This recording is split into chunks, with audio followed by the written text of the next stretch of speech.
Mount Tammany Ridge. Hope you guys are all having a good evening, and I know I am. I'm finally down here in the Woodyard. You know, one little hiccup after another throughout the week, that's all it takes to throw me off. But so I'm finally down here. I'm actually digging further into this pile, this this stack of log lengths here, further than I even got last season, finally, because throughout the late fall and I should say, late spring and early summer, a lot of the wood that I've been cutting up on the videos has been from places that I've acquired wood from, you know, and stacked in front of this stuff. So I had to get through the more recent stuff that I had gotten to get to the stuff from last year. So this stuff is even more seasoned as far as in form of logs anyway. So finally happy to be getting to this part, because I got a lot of other I guess contacts recently with more ash and some oak and some other things I think coming my way. So got to make room, got to get this stuff bucked up and out of the way. So nice surprise for me here. I got a nice big chunk of oak. This is the last one here that I just bucked up, and there is some metal in it somewhere. You can see some coloration there. It's like a purplish, you know, almost like a black and blue mark basically on your arm, just real dark. And so luckily I haven't hit the metal that's causing it, but nonetheless I've got some nice oak firewood to stack away. It's, you know, it's just going to be in the mix with everything else. It's not enough of a quantity for me to even bother separating it all and logging it separately as a face cord or a cord or whatever of only oak. Which I do have a couple totes up there from last season, maybe 3 totes. It's actually, I think it's a little bit more than a cord, because the way I stacked up the other totes was kind of dimensionally different.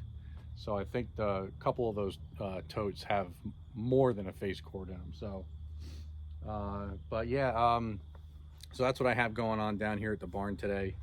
And as you can see, the sun's going down and the clouds are rolling in. I think tonight we might be expecting some rain. So I'm gonna try to get this stuff stacked up. A lot of this stuff's super heavy, and honestly, it was kind of nice to cheat a little bit and get the excavator to get it closer. However, I've made myself such a big mess over here. Now I've got to move stuff around and kind of you know, make it all come together in tight quarters rather than rolling them down one at a time. So anyway, now I'm rambling, so I'm going to put you guys on time lapse, and you know, I guess you can watch me stack log rounds. So let me get to it.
Well, all right, everybody, that's gonna be this evening's content. So I hope you guys enjoyed hanging out with me down here while I got to bucking up some of this firewood.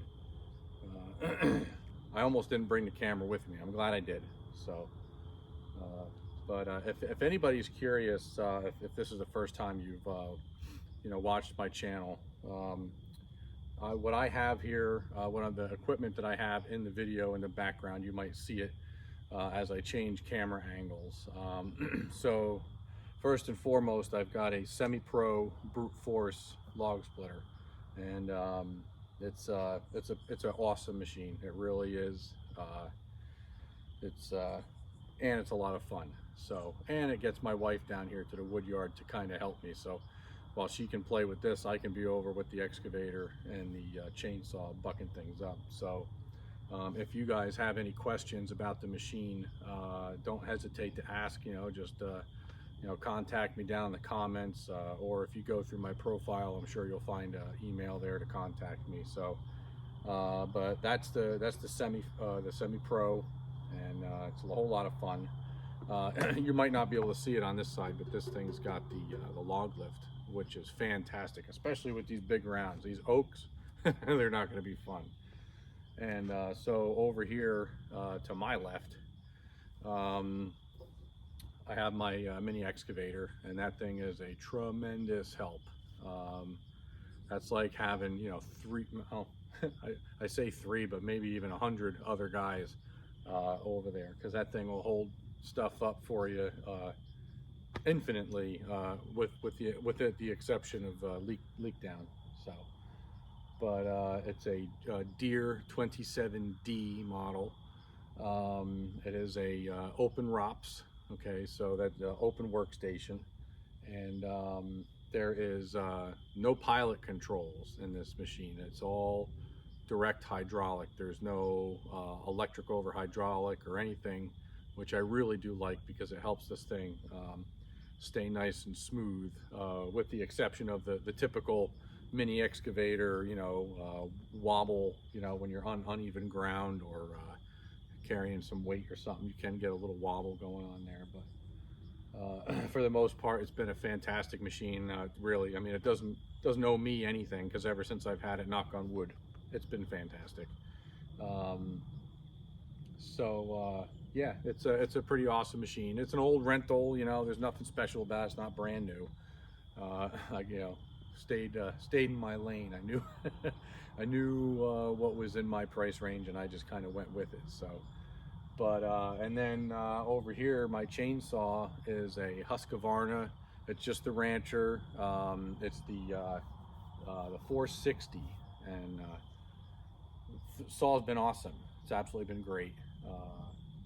I hope it lasts me long, a long time. At some point, maybe one day, I would really like to get myself into a 572.